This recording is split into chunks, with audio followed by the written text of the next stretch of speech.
अगर आपके दिल में भी सनातन धर्म के लिए प्रेम है तो हमारे चैनल को सब्सक्राइब जरूर करें। दक्ष प्रजापति और माता सती की भावपूर्ण कथा।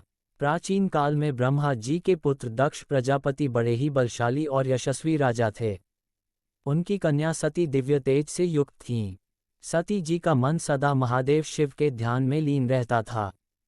उचित समय आने पर उन्होंने भगवान शिव को अपने पति के रूप में स्वीकार किया, किंतु दक्ष प्रजापति को यह विवाह कभी स्वीकार नहीं था। वे शिव जी के त्यागी, साधु संत समान रूप और भस्माभूषित स्वरूप को राजसी मान सम्मान के योग्य नहीं मानते थे।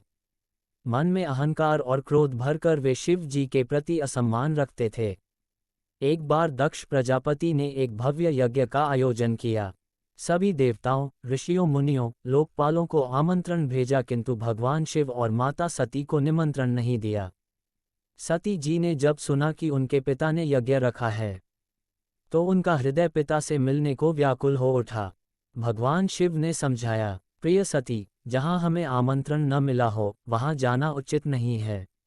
परंतु पिता के प्रेम में बंधी सती ने जाने का निश्चय किया। जब सती यज्ञ स्थल पर पहुंची तो देखा कि सभी देवता, मुनि और उनका पिता वहां मौजूद हैं, किंतु शिव जी के लिए कोई आसन, कोई आदर नहीं है। सती के आगमन पर भी दक्ष प्रजापति के चेहरे पर उपेक्षा थी। उन्होंने अपमानजनक वचनों में शिव जी को तुच्छ और अयोग्य कहा। पिता के मुख से अपने आराध्य पति का अपमान सुनकर सती का हृदय विदीर्ण हो गया।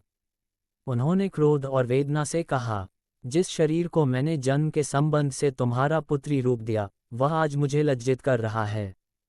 मैं इस शरीर को त्यागती हूँ। इतना कहकर सती जी ने योगाग्नि से अपने प्राण त्याग दिए।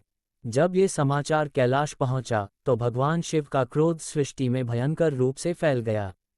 उन्होंने अपने जटाओं से वीरभद्र और भद्राकाली को उत्पन्न किया, जिन्होंने यज्ञ को विध्वस्त कर दिया और दक्ष का मस्तक काट दिया।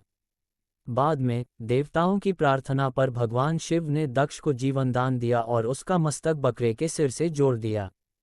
ये कथा हमें सिखाती है कि अहंकार रिश्तों को तोड़ देता है और अपमान का फल सदैव विनाश होता है।